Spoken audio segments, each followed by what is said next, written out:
Hey everyone, welcome to the video. It's Teixeira, and today I'm going to be breaking down why I think Glover Teixeira beats Jamahal. And to be honest, it's pretty simple, but we're going to dive into it, so let's go. So first of all, it's a light heavyweight championship bout, obviously. This is Glover's fourth championship fight in his life. This is Jamahal's first. There's a big difference, and it's not a normal fight. You know, your heart's going to be pounding. It's probably the biggest moment in his life, the biggest moment in his sporting career, definitely. Everything is on the line in this fight. If he wins this fight, his life changes forever, and he knows it. It's gonna be on that pay-per-view money. It's gonna be getting them pay-per-view percentage points. Dana's gonna love him if he gets a spectacular knockout. So what I'm saying is the pressure is on Jamal, but for Glover, he's not even the favorite anymore somehow. And he's old. People are writing him off saying he's too old now, and his chin's gone. He's used to this. And more importantly, it's in Brazil. The fans are going to be rooting for Glover so badly. And honestly, Jamahal isn't going to be ready for the Brazil fans. They're crazy. And they're going to be booing him basically out of the arena from the moment he gets there. It's going to really spur Glover on to get the win here. But now we're going to talk into the technicals and why he wins. So first of all, Glover, he started more stand-up style in his fights, but over time he's become more of a wrestler, and it's really worked out well for him because his wrestling is actually really good.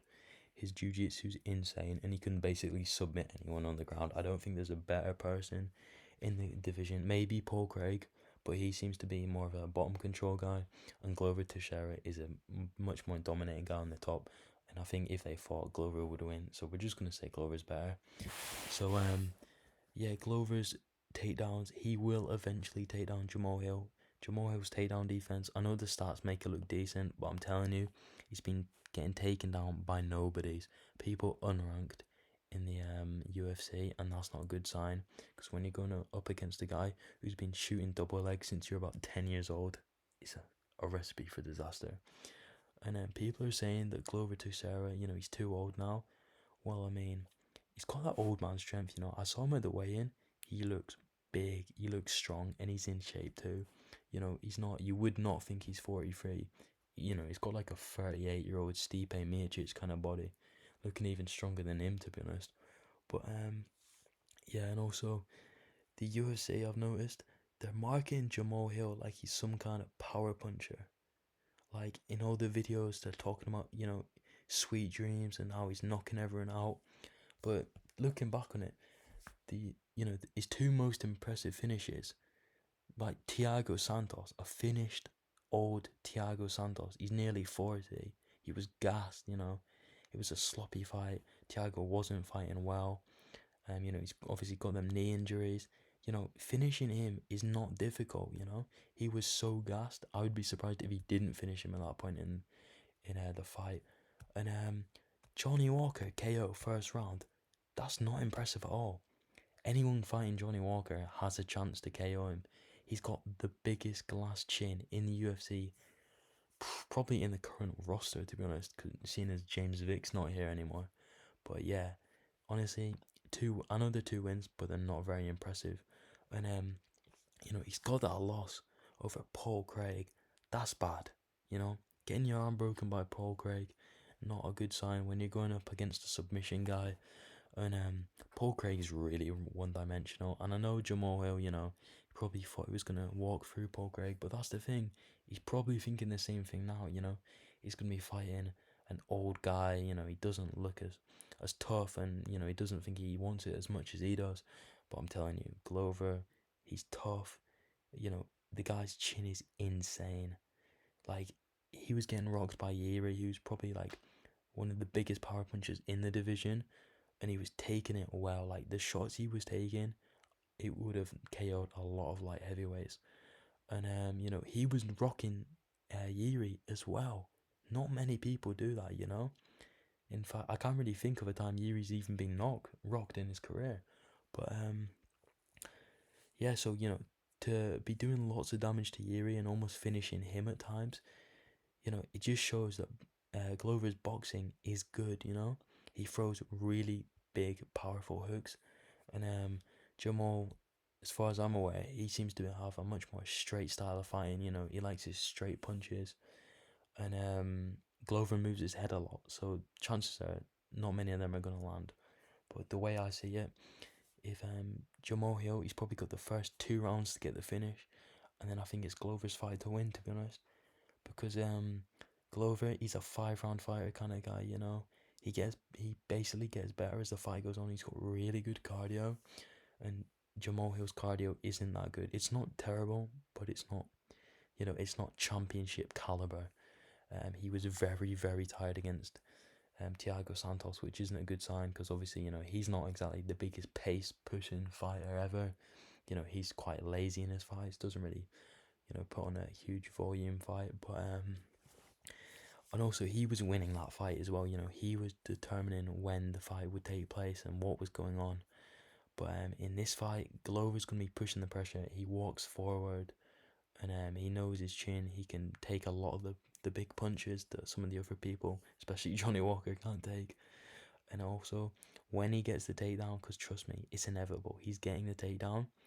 That's just even more weight Jamahal got to bear. That's going to be gassing him out even more. Brazil is really hot and humid. Glover's from there. He's going to be used to that climate. Jamal, he's from the USA. Much more forgiving climate, if you will. And he's only been here for like a week or so. Honestly, I think he's going to probably experience a few cardio problems if the fight goes that far. But to be honest, I don't think it will. I think this fight ends in either late round 2 or round 3 by a Glover Teixeira submission. I think Jamahal's going to look sharp in the first round. He's going to be going out there, he's going to deal well with the pressure. Probably stuff a few takedowns from Glover because although his takedowns are good, they can be sloppy. And he does need to sharpen up, but he usually does mid-fight. He starts to get more success as the fight goes on. And Jamal, he's not terrible at defending takedowns, so I think he'll stop the first few, but eventually he's gonna get a bit tired. Glover's gonna see the weaknesses and what Jamahal isn't doing right. He's eventually gonna land the takedowns, and once he lands them, he's not gonna stop shooting for them. And also, you've got the hands to worry about as well. Whereas with Jamahal, he's not gonna shoot on a takedown. All you have to watch is the boxing, and to be honest, he doesn't even kick. He's very one-dimensional himself. Glover, he's got it all. He's got leg kicks. He's got good boxing. And obviously he's got the takedowns, which is his biggest threat because of his rear naked choke game. Seems to be really good nowadays. He's got that jiu-jitsu black belt. He's probably the best light heavyweight in jiu-jitsu, minus Paul Craig. But yeah, I just really think I'm surprised Glover Teixeira's the underdog. I gave him a good 60% chance of winning this fight. And to be honest, should he win? He probably shouldn't win. He's just going to hold up the division more. I think he will retire after this fight. I think this is it. He's done. And if Jamahal wins, that'll be good for his career and it'll help the division move along. He's young. He's still got 6 years left, I'd say.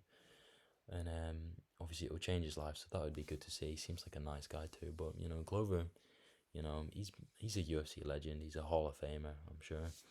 So yeah, I'll be going with the Glover Teixeira rear naked choke, probably round 3, I'd say. But there is a possibility with Glover that if he can't lock up the submission, he'll just try and finish with ground strike. So if you're gonna try and make any predictions on this fight, don't narrow it down just to submission. Go for KO as well / TKO, because if he can't lock in the sub, he's just gonna go for the ground and pound win.